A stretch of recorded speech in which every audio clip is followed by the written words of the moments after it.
Hello guys! Dito nga pala tayo sa Shimmery.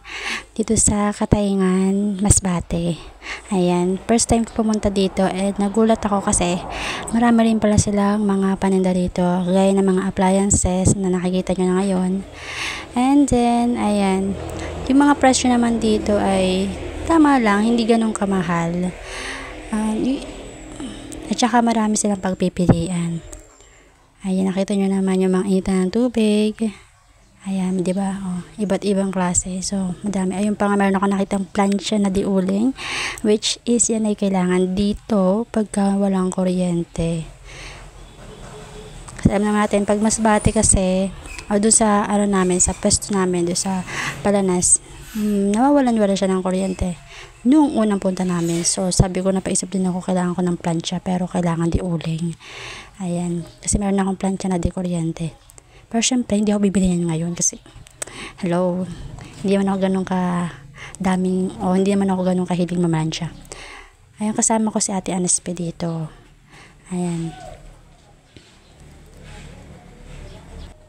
And then, meron din dito mga electric fan. Ayan, ang stand fan. Ayan, kaganda rin. Yung price niya, tama lang. And then, meron kami dito nakita na, ayan, hindi solar, rechargeable na electric fan. O, diba? Pagka, alam mo naman sa pwesto mo, o sa lugar mo, nawawalan ng kuryente, parang kailangan mo yan, rechargeable.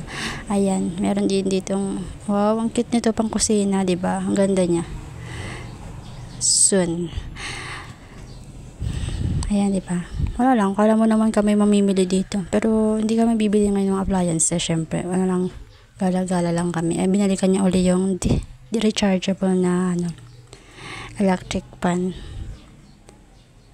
Oh, pero 1.5 siya, guys. Titingnan ko lang sa online. Online pa nga. Kung alin mas mura. Ito ba? O yung sa online? Tignan natin. Pero sabay, depende naman kasi yan sa satak.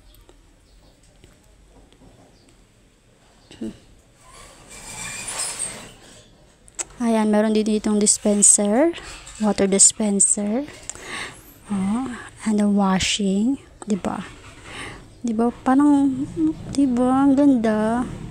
Hindi ko na kailangang pakalayo-layo. Dito yung mga lahat ng kailangan ko pagka gusto ko nang maglipat ng bahay,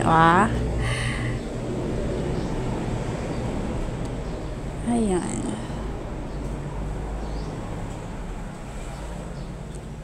So, ang dami niyang mga utensil dito. Kitchen utensil. Ayan, meron din palang second floor. Ayan siya. Nakialam na ng videoke. Kasi ata niyang kumanta. Charot. Ayan. O, yung cute na tong bag na to. Bet ko siya. Diba? Ang cute niya. Mura lang siya. 187. Pang ano lang. Yung tipo mamamalengke ka. Kailangan bumili ng isda. Charot. Hindi pa rin din siyang pang picnic. Ayan, mga chair. O, diba? Hindi pa rin siya tapos yun sa video ka na yan. Ayan. Tayo, bibili ka ba ng video ka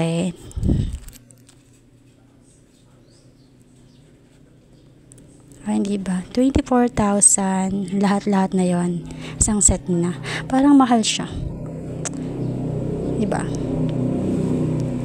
Ano ba? What you think? Mahal ba o pagkasama yung flat screen TV? 24,000. Ayan, may videoke kami doon sa bahay pero hindi mo nagagamit hanggang sa nasira na lang. Well, hindi ko ma-videoke yun. Videoke yun ni Bianan. So, wala. Hindi na namin nagagamit kasi alam mo na, baka magalit yung mga kapitbahay, magwala.